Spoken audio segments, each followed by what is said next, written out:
Assalamualaikum warahmatullahi wabarakatuh. Perkenalkan saya Silni Silma dengan NIM 6304002001000 dari kelas Manajemen Bisnis Syariah 6B. Di sini saya akan menjelaskan mengenai manajemen perubahan. Pertama adalah pengertian. Manajemen adalah proses perencanaan, organisasi, koordinasi, dan kontrol pada sumber daya agar tujuan tercapai secara efektif dan efisien. Selanjutnya adalah perubahan. Perubahan adalah transformasi dari keadaan sekarang menuju yang diharapkan di masa yang akan datang. Suatu keadaan yang lebih baik terjadi karena munculnya tekanan-tekanan terhadap organisasi, individu, atau kelompok dan perubahan besar. Pengertian dari manajemen perubahan. Manajemen perubahan adalah sebuah proses yang mengadopsi pendekatan manajemen, yakni planning, organizing, actuating, dan controlling, guna melakukan suatu perubahan pada suatu perusahaan. Manajemen perubahan dilakukan untuk menghasilkan solusi bisnis yang dibutuhkan agar bisa lebih sukses dengan cara yang juga lebih terorganisir melalui metode pengelolaan dampak perubahan pada mereka yang berada di dalamnya. Adalah faktor-faktor yang mempengaruhi manajemen perubahan. Yang pertama ada faktor internal. Faktor internal adalah faktor-faktor yang bersumber dari dalam internal organisasi itu sendiri. Faktor ini merasakan adanya kebutuhan akan perubahan yang dirasakan. Oleh karena itu, setiap organisasi menghadapi pilihan antara berubah atau mati tertekan oleh kekuatan perubahan. Yang termasuk dalam faktor internal adalah 1. Perubahan ukuran dan struktur organisasi, 2. Perubahan dalam sistem administrasi, dan yang ketiga adalah introduksi teknologi baru. Selanjutnya adalah faktor eksternal. Faktor eksternal adalah faktor-faktor yang berasal dari luar lembaga atau organisasi yang dapat mempengaruhi organisasi dan kegiatan organisasi. Yang termasuk dalam faktor eksternal adalah lingkungan, peperangan, dan budaya masyarakat. Jenis-jenis perubahan ada 3.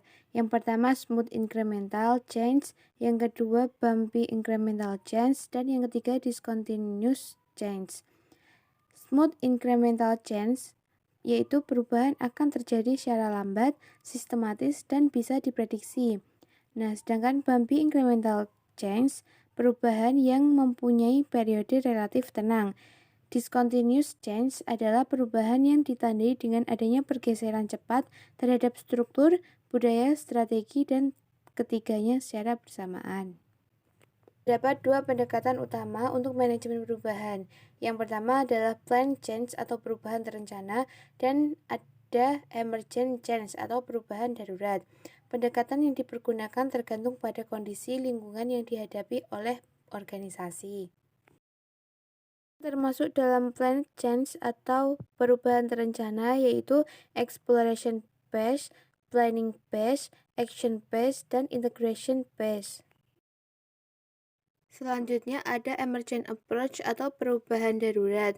Emergent approach memberikan arahan dengan melakukan penekanan pada 5 gambaran organisasi yang dapat mengembangkan atau menghalangi keberhasilan perubahan, yaitu 1. Organizational structure, 2. Organizational culture, 3. Organizational learning, 4. Managerial behavior, dan yang kelima adalah power and politics. Model manajemen perubahan. Menurut Burnes pada tahun 2000, ia mengemukakan bahwa perubahan organisasional dapat dilihat sebagai produk dari 3 proses organisasi yang bersifat interdependen, antara lain 1. The choice process, yang berkaitan dengan sifat, lingkup, dan fokus pengambilan keputusan. Yang kedua, the trajectory process, yang berhubungan dengan masa lalu organisasi dan arah masa depan. Yang ketiga, the change process, yang mencakup pendekatan pada mekanisme untuk mencapai hasil perubahan.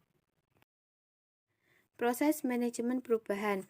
Ada 4 tahap dalam proses manajemen perubahan. Tahap pertama yaitu identifikasi perubahan, tahap 2 perencanaan perubahan, tahap 3 implementasi perubahan, dan tahap yang terakhir atau tahap 4 adalah evaluasi dan umpan balik. Sekian video penjelasan materi terkait dengan manajemen perubahan.